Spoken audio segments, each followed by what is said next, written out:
That's when the line between legend and reality started to blur, and the story of the real Cropsey immediately replaced the urban legend. If you were to somehow go back to the 70s and spend some time in Staten Island, it probably wouldn't take you long to hear about an urban legend of a man named Cropsey. As the story went, Cropsey was a serial kidnapper and killer who lost his son and resorted to stealing other people's children to deal with his grief. According to the legend, Cropsey also had a hook for a hand, scars, burns, and open wounds covering his entire face and body, and a generally horrifying appearance. Unfortunately, this wasn't just a tall tale made up by Staten Island parents to keep their kids from venturing too far into the woods and getting lost.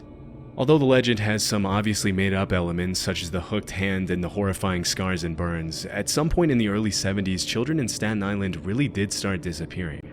That's when the line between legend and reality started to blur, and the story of the real Cropsey immediately replaced the urban legend. This is the real story. As soon as he was released 16 months later, reports started cropping up of more little girls disappearing all over Staten Island, including 5-year-old Alice Pereira, who was playing in her building's lobby when she suddenly disappeared without a trace.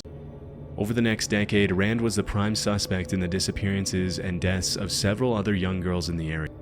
After years of letting him walk the streets as a free man, police would finally have a breakthrough in the case in 1987 when they found undeniable evidence that Rand had been behind the disappearance and murder of Jennifer Schweiger, a 12-year-old girl with Down syndrome.